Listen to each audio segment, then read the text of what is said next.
Jali damaa liir ba yàqu dër damaa dër ba yàqu xam naa ne sa temps lu bëri du bëri mais da nga koy jëm a. 2 minutes ci lañ koy yemale. non waaw 2 minutes sax du fa egg une minute.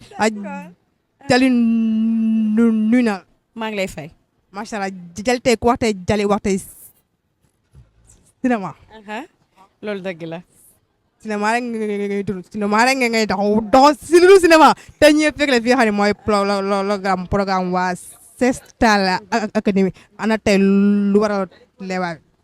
teewaay bi parce que comme ni nga ne rek bu ñu nee Jali moo Ndiaye Siré balaa tudd mooy sama vrai nom et ku ma tudd peut-être cinéma tudd théâtre surtout bu sama dëkk donc am samay frères yu am lu ñu taxawal ñun ñëpp ku nekk war ci def loxoom am ci yu ma tourné woon moo tax tey ma ñëw jàpp ci bés bi. Jali su ma jumul à part maîtresse d'un homme marié kenn gisaatu la fenn ma su ma jumul. waa joué waataguma production. lu waral loolu. voilà parce que dama amoon production à l'étranger ma doon yeggali et à un moment dama soxla woon sama bopp ma posé woon tuuti. daa soxla boppam macha allah li si baax da si baax mais Jali tey ñu gis ne tey maison de production yi bëri na acteurs yi bëri na ku nekk bëgg a dugg songu parce que liggéey bu ne am na fi mais ñëpp bëgg a songu cinéma bi lu waral loolu. xëy na nag xam nga affaire de passion wala yëg-yëg moom mënoo ko expliquer ku nekk ak li muy gis fa mu yaakaar xëy na barkeem wala fi muy amee naataange ba tax moo tax ñu gis fa seen bopp donc sant yàlla rek ku ci nekk lim ciy njort daal yàlla na ko yàlla defal te ñu gën a jox métier bi cër. d'accord léegi Jali presque tey loo mën a jox tey la spectateur yi. loo mën a jox. maa ngi leen di juste di gën a ñaax ci ñi ci nekk ci milieu bi bëgg ko def liggéey ñu gën ci concentré wu gën ci jàng ñi nekk di jàngale yi di liggéey bu mu tax ñu bàyyi ko ñaar yëpp mën nañ ko combiner mais toog jàpp si leen rek jëmewul kër koo xam ne it loolu kootu nga opté nañu def formation nañu góorgóorlu di exercer wu formation du juste école yi bëri na fi ay yenn anciens yu fi nekk yu mën a encadrer te loo nekk boo ci gënee farlu rek incha allahu rabi di nga xam noo ciy démarqué wu par rapport ak ñeneen ñi. loolu yow yaa way topp di ma li wër wala lu fa demee noonu. non man kay damaa jaaxle yow fu ma tourné gis la doy na nag vraiment. waaw mais nit ñi commentaire yi ñooy laaj maa yow suñu duo de. suñu duo kay gars yi ni ñu koy laajee dafa ëpp sax barki yàlla man xaw ma nu mu demee noonu. mais li la. xaw naa laa rey. non à chaque fois nga rey mais tey nag nekkuñu si foo xam ne wàllum comédie la si cinéma lañ. waaw cinéma lañ ñëw moom. kon mu sérieux. mais cinéma nañ demal rek action. ñu jéem nañ jéem rek ñu xool lu muy joxe. léegi muy voilà muy noonu léegi dulu ñoo fekk la fi nga xam ne mooy cinéma Pathé te en tey lu waral sa teewaay. sama teewaay li ko waral mooy Style Academy bi nga xamante ni nii genre ubbi nañ ko y a pas longtemps am ay jeunes yu fa nekk am ay professionnels yu fa nekk di daan seen doole en même temps di teg jeunes yi si axe. donc bu ma ko gisee c'est tout à fait normal ma ñëw ba ma dëkkoon ba Thiès wala ma dëkk ba Fatick dinaa ñëw parce que acteur laa ba pare ñoom am na lu ñuy prôné parce que Sénégal am na ay acteurs yoo xamante ne ni macha allah xam nga de renommée internationale yoo xam ne ñu ngi fi ku su mel ni Moulay xam nga nekk si biir Style Academy boo ko gisee rek da ngay am envie ñëw man wax naa ko sànq nee naa ko li tax ma ñëw yow da nga see bokk parce que acteur boo xamante ne dama ko estimer en même temps dama naw son jeu d'acteur donc voilà moo tax ma ñëw fii découvrir li fi xew en même temps amaale connaissance ak gars yi loolu la. ok voilà léegi nag ñu gis ne tey cinéma bi tey toll na tey niveau boo xam ne est-ce que tey seen Style Academy tey pour projet yi mu teg tey si table bi si taal bi rawatina tey 3 positions yi nga xam ne jox moom lañ jox est-ce que tey niveau bi ñoom egg na li nga xam ne moom la cinéma di laaj. bien sûr parce que boo gisee Sénégal léegi dañu naan il fait des 5 meilleurs pays yoo xamante ne ñooy produire acteur ñooy produire artiste donc loolu bu ñu ko gisee c'est parce que dafa am loo xamante ne ñi fi nekk dañ ko projeté ba nga xamante ni acteurs yu yàgg yi ñoom tamit bëgg a teg dara bëgg a indi dara donc loolu c'est à saluer franchement parce que Sénégal nekk na milieu boo xamante ne am na façon nit boo bëgg am na fi façon acteur boo bëgg am na fi donc. ñoom ñu teg loolu noonu pour indi ko pour nga xamante ni day dem jóge fi dem si diaspora bi Europe États-Unis Canada voire xam nga donc ñoom bu ñu amee Hollywood xam nga Nigéria am Nollywood c'est tout à fait Sénégal am tamit loo xamante ne nii da koy représenter si scène internationale te bu ñu gisee projection yi nga xamante ne nii def nañ ko si 3 yi ni jàll vraiment da ngay gis ni niveau bi am na fi y a le jeu d'acteur y a tout loo xamante nii rek acteur da koy laaj cinéma da koy laaj te gars yi dañ koy joxe ba mu jeex. mais loolu sànq nga ne tey Sénégal acteur boobu ba bëgg tey mu ngi fi est-ce que tey acteur dëgg-dëgg li nga xam ne moom la cinéma laaj acteur yi tey ñoo ngi koy li wane ñu ngi koy wane. waaw ñu ngi koy wane xam nga dañoo nekk dëgg boo xamante ne nii xam nga nous sommes des religieux quoi loolu bu ñu ko waxee moom mënuñu ko teggi mais dafa am loo xamante ne nii boo duggee si poobu acteur bi waruñu la juger waruñu la wax loo xamante ne lu ñaaw la parce que Loulou la Omar la donc moom buy incarner rôle Loulou wala keneen di incarner rôle boo xamante ne nii c'est indécent wala rôle boo xam ne rôle réewande la waruñu ko jàppee ci loolu noonu parce que dafay jàngale parce que moo boo wax rek sont des paroles yoo xamante ni ay messages yoo xamante ni da nga koy transmettre nit koy seetaan donc waruñu juger kenn ci loolu noonu te acteur boo dee acteur rôle bu ñu la jox jouer rôle bu ñu la jox jouer. yow bi la joxoon rôle boo xam ne da ngay def ne jouer da ngay jouer. waaw mais grawul ma jouer. ma jouer dara parce que yàlla. taalibu sëñ Afia la man mooy loolu parce que yàlla parce que loolu jeex am nañu ko fi jouer déggoo kii Chérif Mal waale déggoo ko nee na premier rôle am rôle loolu la te bu mu ñëwee gaalem li ne lañ ko wax anamu tey il fait partie des meilleurs acteurs yoo xamante ne ñu ngi Sénégal. mais yow lappoon loolu tey pour am buzz la ou bien. comment. maanaam tey ñu jox tey rôle boo xam ne da nga def yi xam déjà genre boobu après bu day cartonné loolu jàpp ne après pour am buzz de buzz. waaw non bu nekkee dañ koy def pour am buzz cinéma doxewul noonu cinéma nekkul pour benn plaisir ne jeex na passion la mën lañ la jox rôle bu kii nga joué ko ñu jox la rôle bu dëgër nga joué ko ñu jox la rôle boo xamante ni rôle kilifa nga joué ko te boobaa da ngay li ñu laaj da nga koy joxe carrément donc loolu la quoi. kon baax na merci beaucoup maa ngi lay jaajëfal tey wax naa ba pare. xaw ma mais jaar na yoon. te jaar amal jàmm du lay encouragé aussi du naas ngay def ndax li nga xamante ne acteurs yi ñu ngi koy joué di ko wane fu ñu mënti dem di nga leen fa fekk donc ñu ngi lay jaajëfal bu baax di la ñaanal nga dem ba am xam nga li lu kawe sa njort ñu ngi la koy ñaanal bu baax gën a yàgg gën a wér. amiin yaa wóor kenn da yow. parfois nag dina am lu ñuy wax casting ciblé tey ñu ne ma dañu soxla profil bu mel nii on n'a pas le temps de faire des castings dans ma tête je fais une présélection diw am na ko diw am na ko diw am na ko mais ci rôle bi ak personnage bi telle personne moo ci gën a adéquat ma ne xaaral ma jël sama téléphone woo kii directement ne ko yow laa bëgg a proposer pour rôle bii nii du question de kii dafa ma neex wala déet mais dama xam ne rôle bi moom la soxla personnage bi personnalité bi mu am ak profil bi mu am loolu la soxla pour ñu mën ko jël. kon loolu mooy waral kon seen i produit yu bëri ko ngeen di tànn ñi nga xam ne dañoo rafet. rafetaay bi daf ci am solo. pour lan. non marketing la. rafetaay bi daf ci am solo man tey buñ ñëwee na ma jël nañ la benn rôle da nga si am jabar wala déet lan laay njëkk a laajte kan moo ci sama jabar xam kan la ak naka la mel.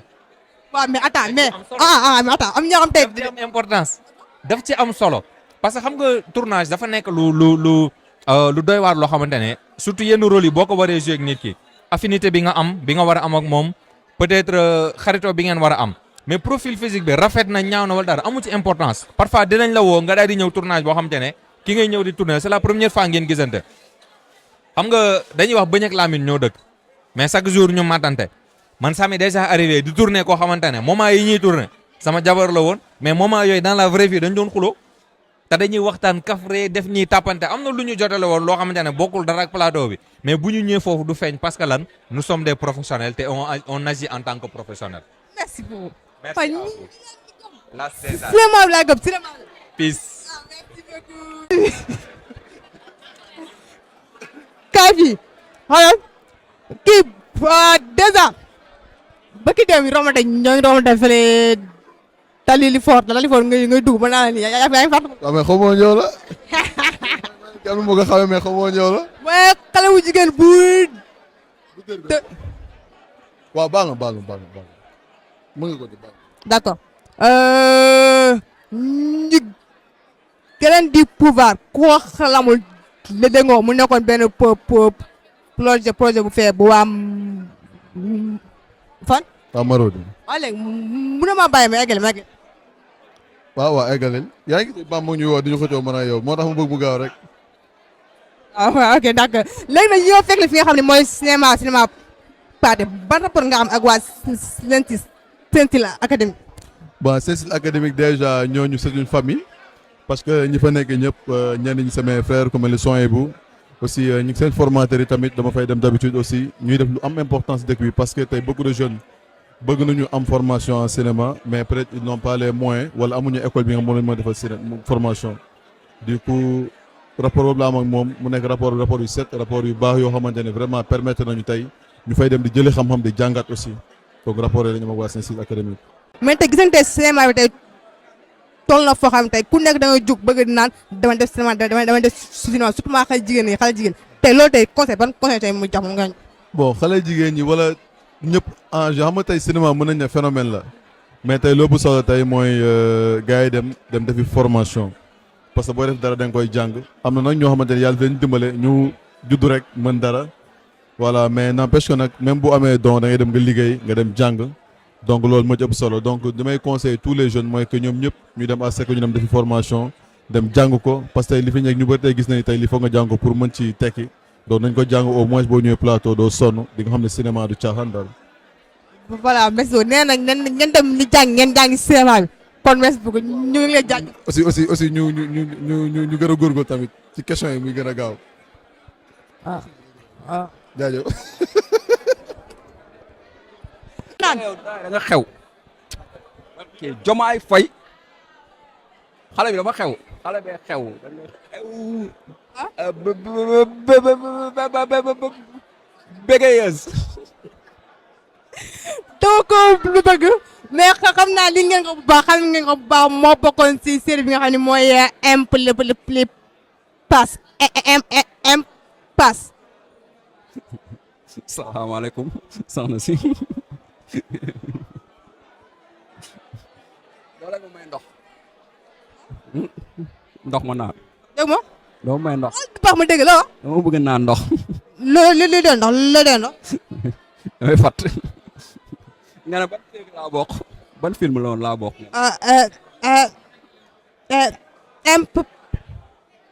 mais attendez mais kii yow léegi yow doore. jàmm ak salaam. yàlla na yàlla may gudd fan jàmm ak salaam. lépp jàmm. dëgg la li nga wax. maa ngi jéggal maa ngi tuub. man non xam kii Papis man damay liggéey paysan dafa am ñoo xam ne dañ may seetaan dañ may suivre macha allah kon bu ma taxee di wax yow si respect da nga war a toon si respect. waaw dëgg la li nga wax maa ngi jéggalu xam nga dama xaw a kon nag waaw bon dafa am yoo xam ne man mënu ma ko muñ yàlla moo ma bindee noonu ku nekk ak li nga mën a muñ ak. waaw ma ne daa am yoo xam ne man mënu ma ko muñ man yàlla moo ma bindee noonu maa ngi tuub nag waaw parce que yow ni ngay waxee ni xam naa ne bon yàlla la bindee noonu donc voilà quoi yaa ngi def liggéey bu nice maa ngi lay seetaan di la enjoy yaa ngi toj dëkk bi da nga xew barki Jomaay Faye da nga xew. donc léegi Papis ñu ñëw fekk fi nga xam ne mooy cinéma party ani ban rapport loolu nga am moom am ak waa Saint-Cyr Académie. waaw Saint-Cyr Académie nag dafa nekk ay nit yoo xam ne ay ndaanaan lañ ay borom baax lañ ay acteurs yu mag ñoo fa daje. donc ñu gis initiative bi affaire bi nice xam nga bëri na ay gars yoo xam ne xamante nañ man ak ñoom si milieu cinéma bi donc bi ma gis jégee ne projection dafa am dañuy projeté 3 films déjà loolu dama si kontaan lool. bon tey nag dama jàppoon mais j'ai tout fait dama bàyyi sama lépp quoi jaayante ko ñëw bien vrai que xaw naa tardé tuuti parce que las long métrage bi laa fekkee quoi fekkee wu ma deux films yu njëkk yi mu nekk initiative bu nice ñu koy rafetlu kontaan trop si gars yi quoi di leen ñaanal aussi xam nga ca kaw ca kanam quoi liggéey bi gën a jëm kanam macha allah. waaye ngeen li nga wax yëpp man dégg ma si dara. mais caméra bi dina ko dégg yow yaa déggul mais gars yi. est-ce bëgg na avancé ko mais na si moom daf may reetaan rek yow baax yow mu ñu def émission daf may ree rek. non mais muy génn sooy muy génn yow laa mënul muñ man yàlla xam na ko billaay. d'accord maa ngi lay jaajëfal yow baax yow mun ñëw. naa la. ruwe. béykat maa ngi lay jaajëfal. mu nekk benn acteur boo xam ne macha allah bokk fi nga xam ne mooy Saint-Cyr Académie. ci loolu. tey looy mën a wax tey si Sen Style Academy. waa Sen Style benn daara la quoi école la boo xam ne ku ne xaj na ci déggoo lu ñu wax ñu ne cinéma ak audiovisuel ñu woote formation ñu woote unité doon benn dans le monde de l'art en général pour lan pour mën a participer ci li jëmmal tey industrie cinématographique di ko jëlee ci benn point A yóbbu ko ci point B jëlee ko ci maanaam naka laa koy tuddeeti ci benn xeetu du ma ne li fi nekk baaxul kay baax na de mais mën na gën a profond mën na gën a artistique est-ce que ay comprendre mën na gën a neex ñi fi nekk ba noppi neex waa bitim réew bu ñu fàtte loolu faaw ñuy génnee bagage yi xeex ak ñi ci biti wala. si looy dil bi. non gis naa li ngeen commencé produit macha allah. yeneen dëkk yi nan lañ jaayee seen dëkk. dëgg la seen propre histoire ñu jël ko film ko.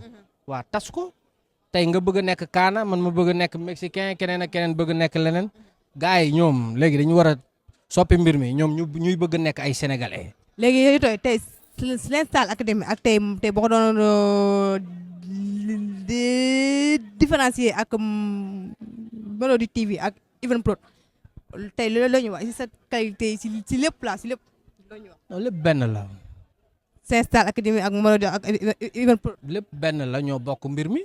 ñoo bokk ni ñuy filmer ñoo bokk ni ñuy réaliser. non dama ne ñoo bokk art bi nga xam ne comme géej. non si mais côté réalisation bi la wax. waaw déggoo li ma la wax xam nga yow gisal nga sa bopp. yow en tant que acteur dama bëgg yow nga wax ma. gisal nga sa bopp waaw dama bëgg nga wax ma. léegi daal xam nga géej gi yaatu na. bateau yi fa mën a daw itam bari na. ku mu neex mën ngaa napp te doo yàqal kenn wala. comme ñoo bokk géej gi nag. waaw nañ ko sàmm. taw per nga bëggoon a laxaseeg Sénégalais mënoo ma jaxaseeg ñoom xam nga lu tax li ñëpp di def dama koy rafetlu lépp rafet lépp rafet ñii dama ne mën nañ def li ñuy def mu yem fii ñii di ko def mu jéggi lii ñii ñeneen di ko def mu tas wër àddina. mais Sen Style ñu ngi koy xaar mu def loo xam ne kenn mus ko def kenn mus ko fay def. waaw bëgg nañ ko de. incha allah yàlla defal loolu waaw. allahumma amin merci. jërëjëf kontaan kon yaay coupé. ok voilà ki taxawal nag kenn doon ko présenté ki taxawal un homme la cinématique purement laa la wax de Bamba loolu dëgg la wala dëgg. kii waaw. koo xam ne si cinéma rek la ñëwul lu dul cinéma bëggul ba tax na ñu koy woowee Bamba Rasoul. cinéma. voilà muy noonu Bamba Rasoul nuyu naa.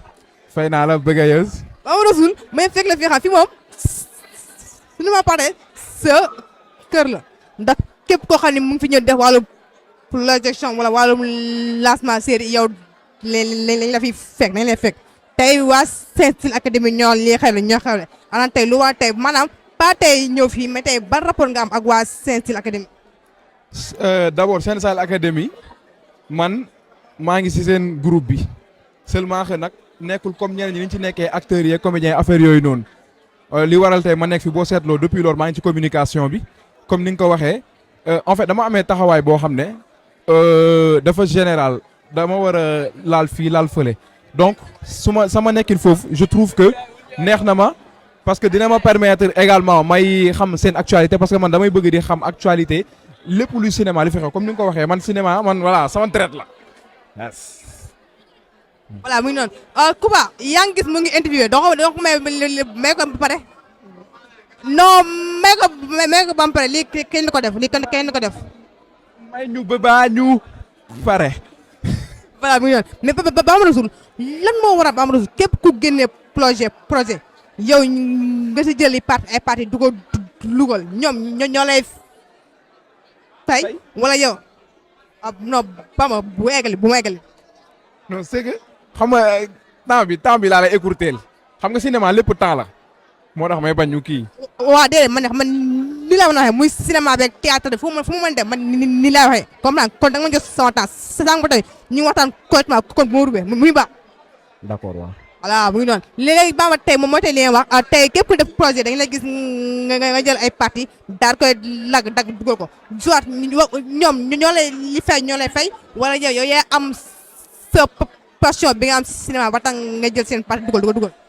waaw il faut savoir que pour le début loolu la woon dama doon pour def sama promotion également valoriser li may def exposer ko nit ñi mën ko gis je n'attendais pas. xalaatu moon sax def ay collaboration et tout j'ai commencé avec ça j'ai créé ma propre chaîne YouTube xam nga dem ba si biir ñu piraté ko ma ubbiwaat xam nga y a beaucoup de choses yoo xam ne mënu ma ko wax fii tey mais au début dama ko doon def par bénévolat maintenant arrivé à ce moment wax dëgg yàlla où da ngay bàyyi sa liggéey bàyyi sa activité nekk ci production yi je favorise les collaborations néanmoins mun naa gis comme que passion la mun naa gis production bu ma attiré de par la qualité de par tout. Quand je parle de qualité mais de beaucoup de choses bu ma ko gisee ma wax si bien sûr comme ça parce que on œuvre pour la promotion de notre industrie cinématographique sénégalaise donc normal mais le koppar d'abord. le koppar d'abord kon daal léegi de yaa ngi lekk sa xaalis léegi am nga xaalis. ah ñu ngi sant suñu borom.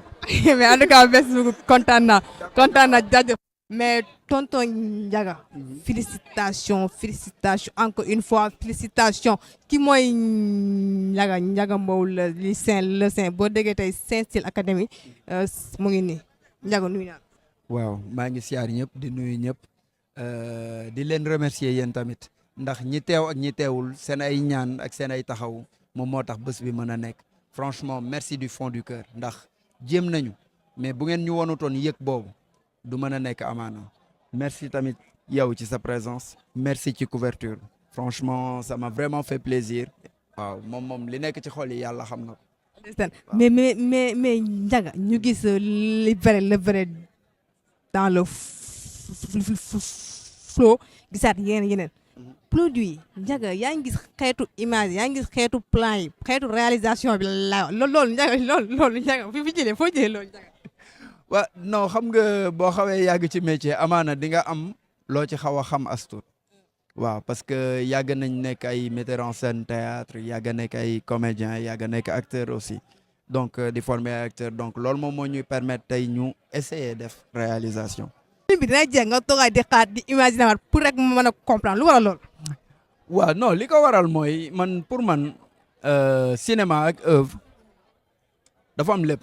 lu ci nekk histoire bu ci nekk ak li ma ci war a raconter bu dee histoire bi li ma ci war a raconter simpleul mënu ma ko def mu simple ndax par exemple boo xoolee lu mel ni vrai dans le faux da nga koy analyser ci facettes yu bëri ndax dama ci raconter lu bari loo xamante ne amaana da nga naan lii lépp àndul mais loolu la ñu àndale muy ñetti dund yu bokkul